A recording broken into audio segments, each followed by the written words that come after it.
Roland E. Thomas, Chapter 4 and Problem 4-2. Find the voltage gain V out over V1 and the current gain I naught over Is in the figure. For Is is equals to 5 milliampere, and then find the power supplied by the input current source and the power delivered to the 2 kilo ohm load resistance. इस circuit में उसकी requirement है कि एक independent voltage source Is जिसकी value 5 मिली Ampere's है वो इन दो रेजिस्टेंसेस को करंट प्रोवाइड कर रहा है, ठीक है। और ये एक डिपेंडेंट वोल्टेज सोर्स है जिसकी value 100 times the fraction of input current, यहाँ से half of the input current जो कि इन दो रेजिस्टेंसेस में डिवाइड हो रहा है। तो हम पहले इनपुट करंट फाइंड करेंगे, fraction of the input current which is directly involve with the dependent source, ठीक है। फिर उस करंट को इस्तेमाल करते हैं हम आउटपुट वोल्टेज और पावर फाइंड करेंगे। Let's start. इसके अंदर दो सेक्शन है, एक इतना सेक्शन है और रिमेनिंग जो है वो राइट साइड वाला सेक्शन है। इनका आपस में ग्राउंड कॉमन है मगर इनकी पावर जो है वो it is basically related with A dependent source, ठीक है। ये ट्रांजिस्टर का एक मॉडल होता है, बीजेटी का मॉडल होता है, ठीक है। तो ये आप जाके जब एनालॉग एंड डिजिटल इलेक्ट्रॉनिक्स या कोई एडवांस इलेक्ट्रॉनिक का सब्जेक्ट पढ़ेंगे तो उसमें आपको ये सिखाया जाएगा कि जो डीसी मॉडल्स होते हैं किसी भी ट्रांजिस्टर सर्किट के, ट्रांजिस्टर वो डिपेंडेंट सोर्सेज से मिलके बनते हैं। तो फिलहाल हमने यहाँ पर सिर्फ इसका एक एनालिसिस वो देखना है कि कैसे करना है। सबसे पहले हम ये I1 की वैल्यू फाइंड करेंगे। ये Is की वैल्यू हमें पता है कि ये 5 मिली एम्पेयर्स है, ठीक है। और ये आगे यहाँ से जो करंट चला वो आगे फर्दर टू पार्ट्स में डिवाइड हो रहा है, एक 100 ओम और दूसरी भी 100 ओम की रेजिस्टेंस है।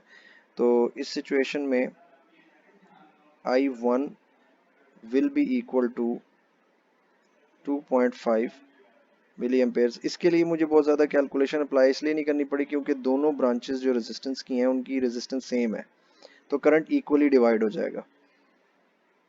अच्छा, अब यहाँ पर मैंने इसकी ये वैल्यू प्लेस करनी है। दिस इज 2.5 मिली इंटू 100, ठीक है, ये वाले जो करंट है। सो दिस विल बी 250, ठीक है। तो दिस इज 100 इंटू 2.5, यहाँ पर इसकी वैल्यू लिख देते हैं 250 मिली एम्पेयर्स, ठीक है।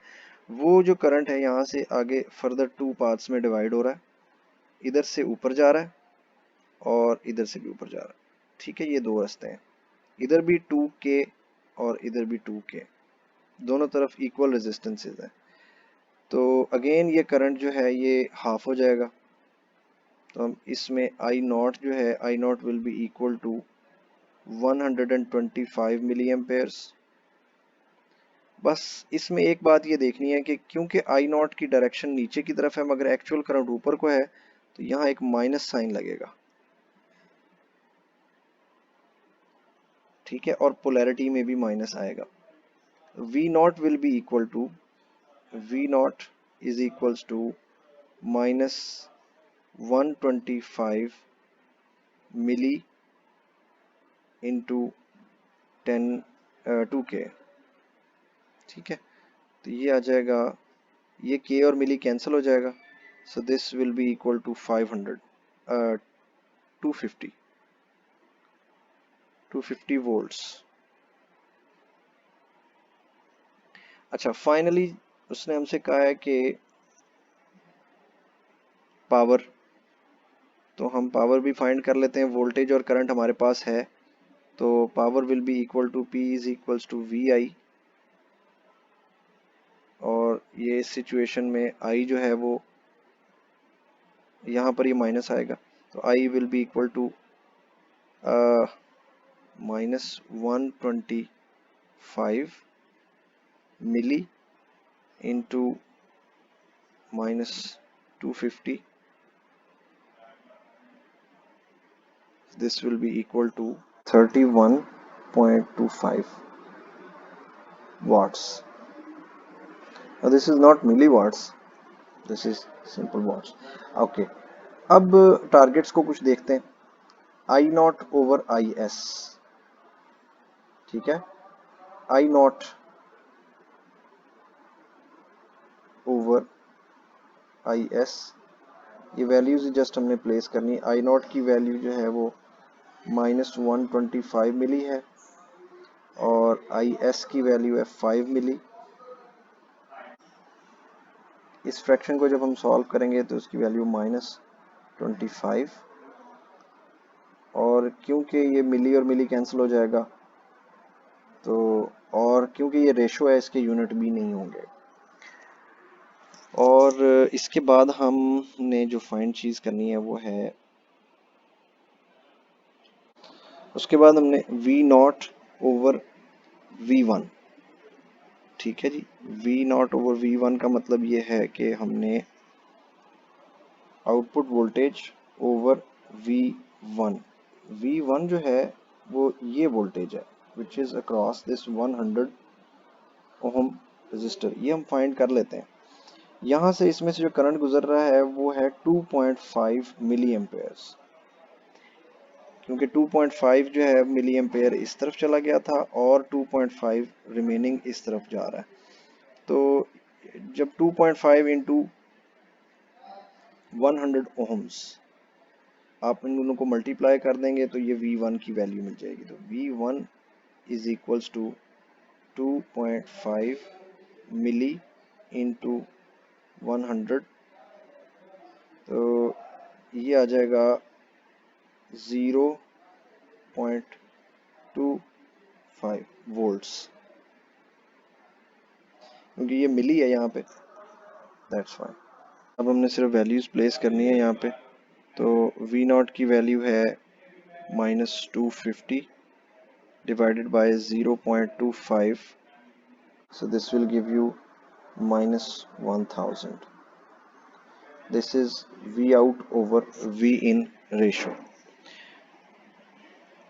ये दो टारगेट्स जो उन्होंने हमें दिए थे वो हमने मुकम्मल कर लिए हैं, V out over V1 और V not I not over IS.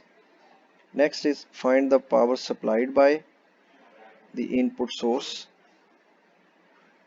and power delivered to the 2 kilo ohm resistor. Output power हमने फाइंड कर ली है, तो ये वाली जो है ये आउटपुट करंट और आउटपुट वोल्टेज से ये आउटपुट पावर मिली है, ठीक है. अब हम इनपुट पावर फाइंड कर लेते हैं. P in is equals to the input current which is 5 मिली और इनपुट वोल्टेज वही होगी जो यहाँ पर देखें इस पॉइंट पर जो वोल्टेज प्लस और माइनस है वो वही वोल्टेज है जो कि V1 है, because in parallel voltage is same. तो इनपुट वोल्टेज की वैल्यू जो है दैट इज 0.25 वोल्ट्स. तो इनपुट पावर जो है वो 1.25 मिली वाट. और अगर इस सिचुएशन में वो हमें ये कहता है कि आउटपुट पावर और इनपुट पावर की रेशो फाइंड करें तो वो भी हम कर सकते थे, मगर इस क्वेश्चन में वो कहा नहीं है. This is all for this question.